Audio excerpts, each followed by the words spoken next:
श्रीमान् वेङ्कटनाथार्य कवितार्किः केसरी वेदान्ताचार्यवर्यो मे सन्निधत्तां सदा हृदि. குட்டீஸ், நம்ம ராமானுஜர் அப்படின்னு எல்லாருக்கும் தெரியும். ராமானுஜர் அவதாரம் பண்ணியிருக்கார். அப்படி அந்த ராமானுஜரோட அவதார வைபவத்தை இவ்வளவுதான்னு சொல்ல முடியாது. அவ்வளவு சிறப்புகள் அவருடைய அவதாரத்தில் இருக்குது. அதை இப்போ நம்ம கொஞ்சம் பார்க்கலாம்.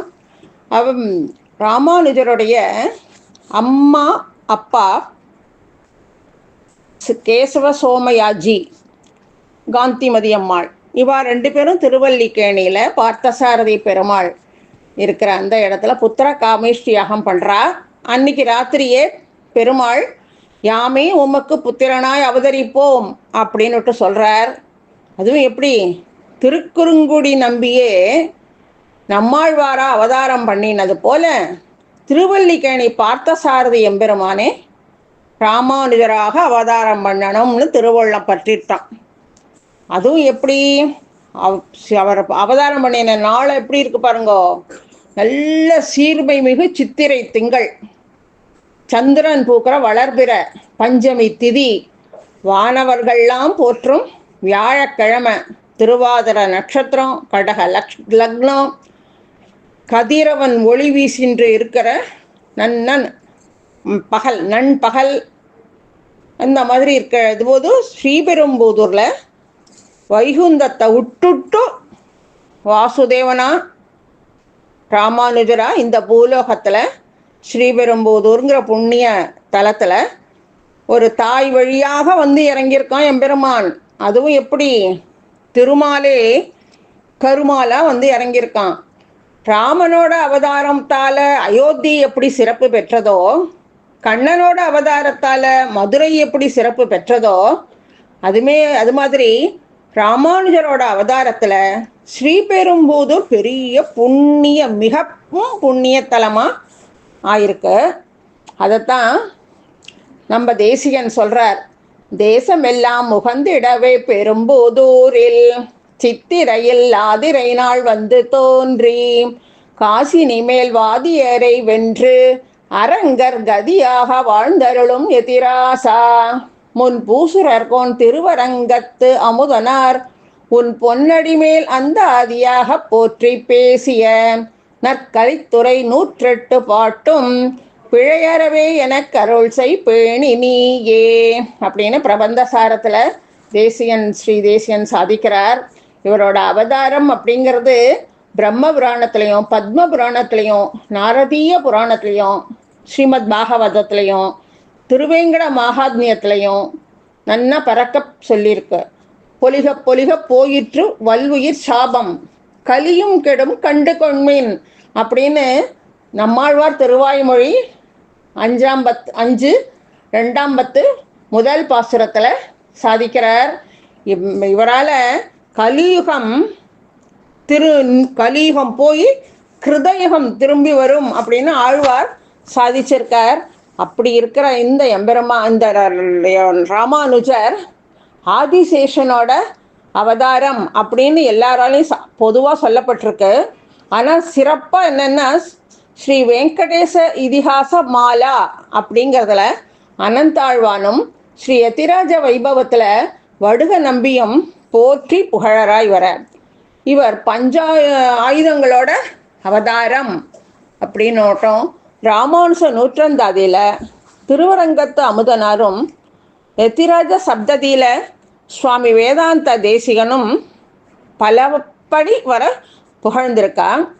ராமானுஜ நூற்றந்தாதியில் அடையார் கமலத்து அலர்மகள் கேழ்வன் அப்படிங்கிற பாசுரத்தில் யதிராஜ விம்சதியில் பிரதயன் விமதேஷு தீக்ஷ்ண பாவம் பிரபுரஸ்மத் பரிரக்ஷணே யதீந்திரக அப்ருதக் பிரதிபன்னயத் மயத் வைஹி வௌருதே பஞ்சபிராயுதைர் முராரேகே அப்படின்னு ஸ்ரீ தேசிகனும் சாதிச்சிருக்கார்.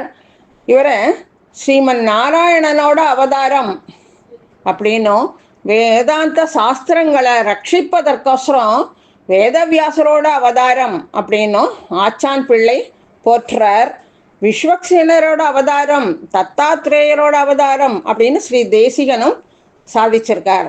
கூரத்தாழ்வார் ராமானுஜரோட அவதாரத்தை எப்படி சொல்றாருன்னா, பாஷண்டிகளாகிய மரக்கூட்டங்களை வேரோட அழிக்கிறவர் காட்டுத்தீ அப்படின்னும், சார்வார்கர்கள் அப்படின்றவர்களுக்கு மலைகளை அழிக்கிற இடி அப்படின்னும், பௌத்தர்களுக்கு இருளை போக்குற கதிரவன் அப்படின்னும், சமணர்களாகிய யானைகளுக்கு அடக்கும் சிங்கம் அப்படின்னும், மாயாவாதிகளாகிய பாம்புகளைய மாய செய்யும் கருடன் அப்படின்னும், பரம வைதிகர்களுக்கு சிரோமணி என்றும், ஸ்ரீரங்கநாதரின் வெற்றி கொடி அப்படின்னும் ஸ்ரீ கூரத்தாழ்வார் போற்றார். இப்படி இவருடைய அவதாரத்தை எம்பெருமான் கண்ணனுடைய அவதாரத்தை காட்டிலும் சிறப்புடையது எம்பெருமானாரின் அவதாரம் அப்படின்னு ராமானுஜ நூற்றந்தாதியிலையும் பறக்க பேசப்பட்டிருக்கு. எப்படி மண்மிசையோ நிகழ்தோறும் பிறந்து எங்கள் மாதவனை கண்ணுற நிற்கிலும் காணையில்லா அப்படின்னு திருவரங்கத்து அமுதனார் சாதிக்கிறார். அது மட்டும் இல்லை, அவரே நாட்டிய நீசச்சமயங்கள் மாண்டன அப்படின்ற பாசுரத்திலையும் சாதிச்சிருக்கார். வாழ்வற்றது தொல்லை ஆதியர்க்கு அப்படின்னு திருவரங்கத்து அமுதனாரே இப்படி பலவாறும் அவரை போற்றியிருக்கார். அதுக்கப்புறம் வடுக நம்பியோ என்ன சொல்றார், ஆதிசேஷனோ சேனைநாதனோ எம்பெருமானோ அப்படின்னு ஆச்சரியப்படுறார். திருக்கோட்டியூர் நம்பி என்ன சொல்றார், கண்ணனே ராமானுஜன். கண்ணனுக்கும் ராமானுஜனுக்கும் அநேக ஒற்றுமை இருக்கு. கண்ணன் பலராமனோட தம்பி, ஆனாலும் அதனால ராமானுஜன் அப்படிங்கிற பேரு. ராமானுஜரும் லக்ஷ்மணன் அப்படின்னு பேசப்படுறார்.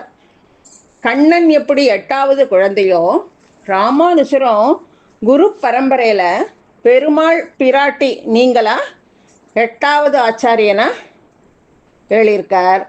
கண்ணன் கம்சனை வதம் பண்ணினான். ராமானுஜர் இறந்தது வெங்கலி கலியும் கெடும் கண்டு கொண்மின் அப்படின்னு களி புருஷனை வதம் பண்ணியிருக்கார். கண்ணன் ஒருத்தி மகனாய் பிறந்து ஒருத்தி மகனாய் ஒளிந்து வளர்ந்தான். ஆனால் ராமானுஜரோ வைணவ குலத்தில் பிறந்து அத்வைத சித்தாந்தி கோஷ்டியில் ஒளிஞ்சு வளர்ந்து கண்ணன் யாதவ குலத்தை பிரகாசிச்ச மாதிரி ராமானுஜரோ யாதவ பிரகாசரை பிரகாசிச்சிருக்கார். கண்ணன் கீதையை உரைத்தான். ராமானுஜரோ அந்த கீதைக்கு பாஷ்யம் நமக்கு அவசரம் கொடுத்துருக்கார். ராமானுஜரோட அர்ச்சாமூர்த்தி அவதாரம் நம்மாழ்வாரோட அர்ச்சாமூர்த்தியின் அவதாரத்துக்கு முன்பே நமக்கு கிடச்சிருக்கு. ஸ்ரீ மதுர கவிகள் நம்மாழ்வாரோட திருமேனிய விக்கிரகத்தை பெறணும் அப்படிங்கிறதுக்கோசரம் ஆழ்வாரோட நியமனப்படி தாமிரபரணி தீர்த்தத்தை காய்ச்சி அதிலேருந்து பவிஷ்யதாச்சாரியார் ஆன ராமானுஜரோட திருமேனியை தோன்றும்படி பண்ணினார்.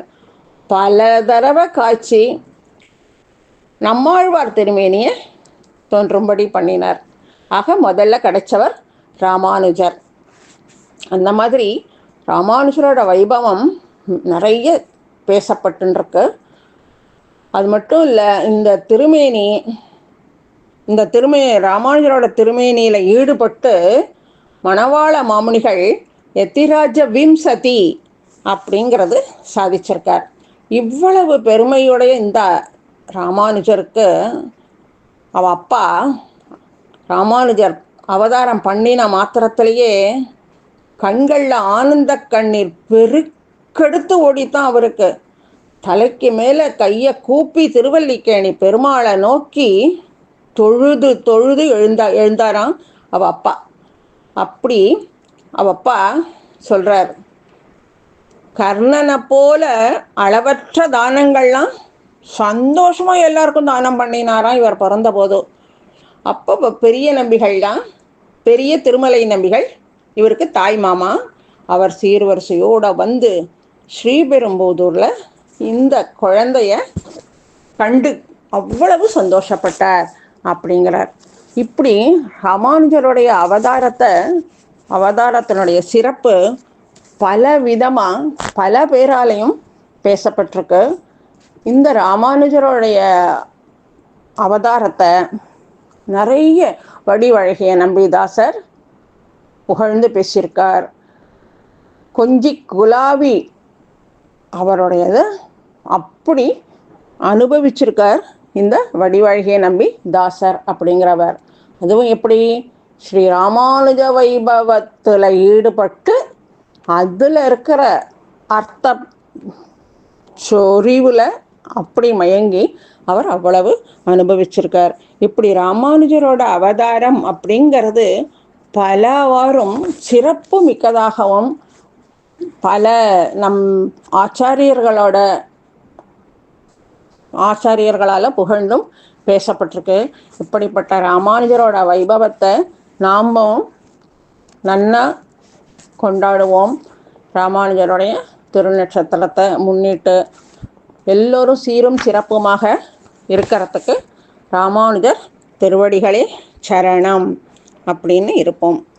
கவிதார்க்கிக சிம்ஹாய கல்யாண குணசாலினே ஸ்ரீமதே வெங்கடேசாய வேதாந்த குரவே நமஹ.